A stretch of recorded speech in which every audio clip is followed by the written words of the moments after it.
seems archaic, putting pen to paper in this day and age. Hell, it's been so long that I am archaic. I figured after so long, I should at least retell my story on the off chance I might succeed tonight. It'll take some time, but the true question is, do you have time to listen? Well, I have time. That's all I truly have left. Time. A military unit was sent into the heart of Africa to quell the rebellion that was causing problems in the area.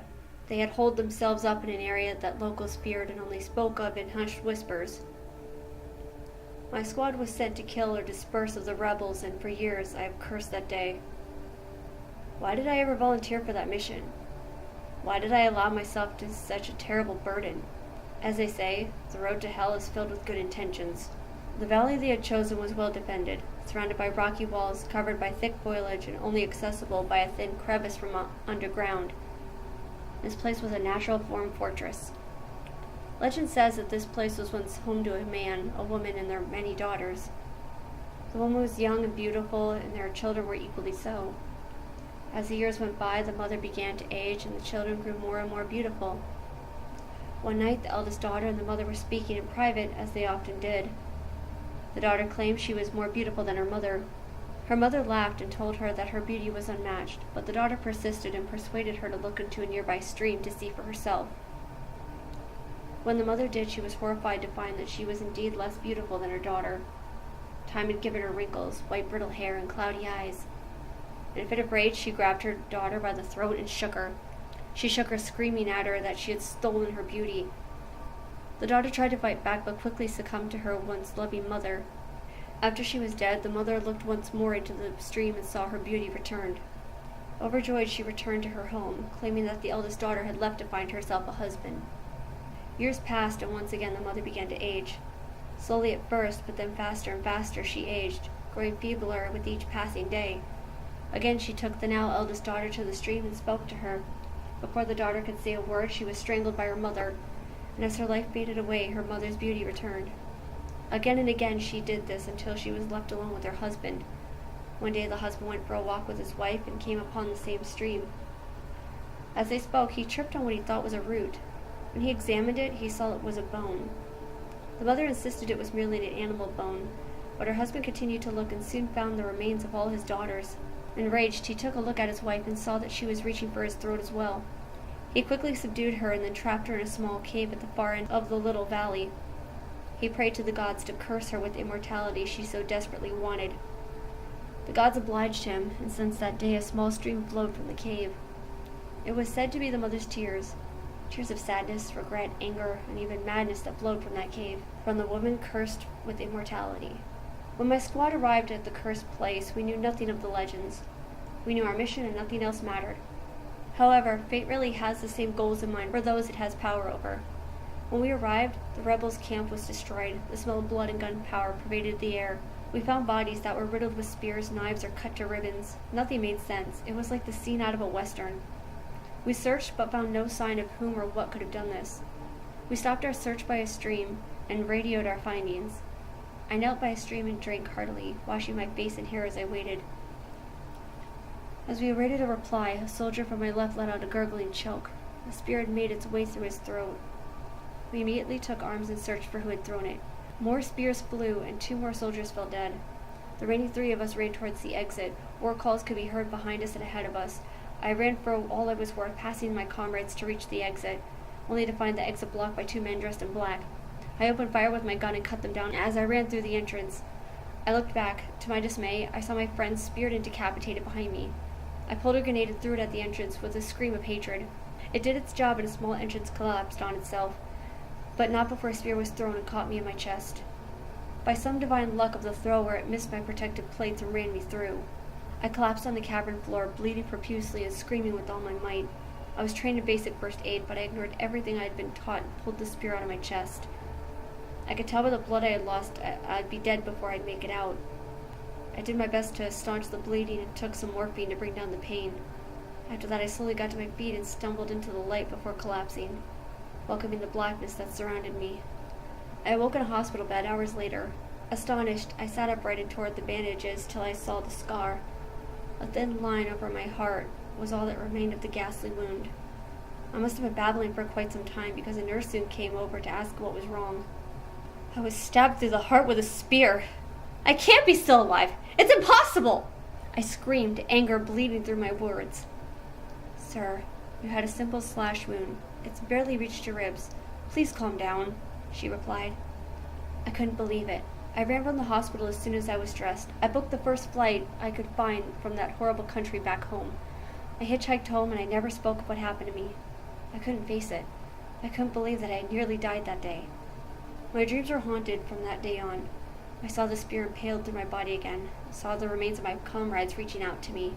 Their eyes were full of spite and the fact that I had survived and they had not. Every night I woke, screaming how sorry I was for surviving, for leaving them behind. Years passed, far quicker than they should have. 10 years to that day, my body is still the same as it had been. My family aged, but I still had the glow of youth I always did. The doctors called it a modern miracle. I couldn't age. At first, I saw it as a gift, some cosmetic repayment for seeing that place and losing so much there. Then one day, while driving my family, it happened. A semi-truck ran a red light and slammed into the car, flipping us over end over end. I was thrown from the back and skidded across the road like a rag doll. At first I thought another miracle had happened. I felt the pain of the road rash and bruises that would accompany the bouncing around before that. Then I looked down and saw all the damage. My rib cage was obviously crushed. My leg was bent backwards at a horrible angle, and a piece of card found its way into my throat. I lay there once again, welcoming the warm, dark embrace of death once more. Again I awoke in a hospital bed, groggy, exhausted, and confused beyond all belief. I looked over and saw the sheriff sitting beside my bed. He informed me that my family had died in the car accident, and that by some miracle I had been spared. I looked myself over and saw my chest was back to normal. My neck was wrapped in gauze, and when I tore it away, all I found was a star-shaped scar. I wept. I wept for hours, screaming at everything and nothing. I wanted to die. I wanted the same fate as my family. Eventually, I checked myself out and just started to wander around. I never ate, yet I wasn't hungry. I never drank, and yet I didn't feel thirsty.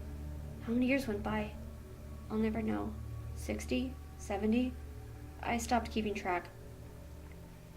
There I was, the man stuck in time, given the gift of life for all eternity, yet all I wanted was death. Everyone knew I was dead, and each night when I slept I saw their faces, twisted in death from trauma, age, and most of all, jealousy. They hated me and they wanted to rip me apart. Each night I saw the same images, and every time I'd wake with such fear and sorrow at my existence. Now, as I sit here with all the time in the world, I want to warn you, eternity is a long, long time. I've seen horrible things and greatness. Now all I want to see is my tombstone. Holding the loaded shotgun to my throat so that the shot will go straight through my head for the 8th time tonight. I know that this is nothing more than a curse. I know that this won't end me. I know every time I cut my head off, it'll stay alive till I pick it up and put it back on. I know that each time a grenade in my teeth, it'll put me out for a little while. At this point, that's all I spend my time on. It's the only thing I can do to keep the nightmares at bay. The eternal suicide. That's what I think I'll call this. Now, if you excuse me, I have many more attempts before I resign myself to more nightmares. If you made it this far, I have to thank you. Also, please like this video if you've ever lost someone to suicide. Now, I may tell a lot of stories about gore and murder and death, but none of it is a joke. With recent events, I want to make this a special video about suicide. See, Logan Paul messed up and made things a lot harder for YouTubers, and really messed up by putting a dead body on camera for all to see. You can say you found a dead body, you can censor it from far away even, but you have no reason to get up close, zoom in, and see all the features of what it's like to be freshly dead. That itself is truly horrifying. I had a friend who about 3 years ago killed herself. She had a husband, kids, friends, family that loved her, and she hung herself. And that is not an image I need in my head, Logan Paul. You also made things harder for YouTubers. Creepy creators like me have had to forego monetization and go to other places in order to continue making content. While I'm new and won't ask for money, others do because they're professionals and they've been doing this for years. It's their job. This is how they're able to have a home, eat, and pay bills, survive, live. And they are nowhere near the $8 million that you, Logan Paul, have just spent on a house. Lucky you. So, with that said, I do have to say, for one, I do not condone hate speech of any kind. Despite the fact that what Logan Paul did was wrong, I do not condone him to death. And I do not wish anybody else to do the same, nor do I wish anyone to witch hunt him, as he is a person, and I do not care what you have done. Death is never a punishment for us humans, who are also mortal. Now, with that said, the number for the suicide hotline is below, and if someone you know has mentioned or you feel they're in danger of hurting themselves, most social media websites have a system in which you can let them know they're in danger. I have seen this many times on Tumblr and Twitter. Do this for victims. Saving someone from killing themselves is not selfish. And lastly, please remember, death is a permanent fix for a temporary problem. If you have the power to choose your death, you have the power to fix your situation. It always gets better. So that is all for now. Thank you so much for listening. And wow, what a start to the new year. And until next time, good night.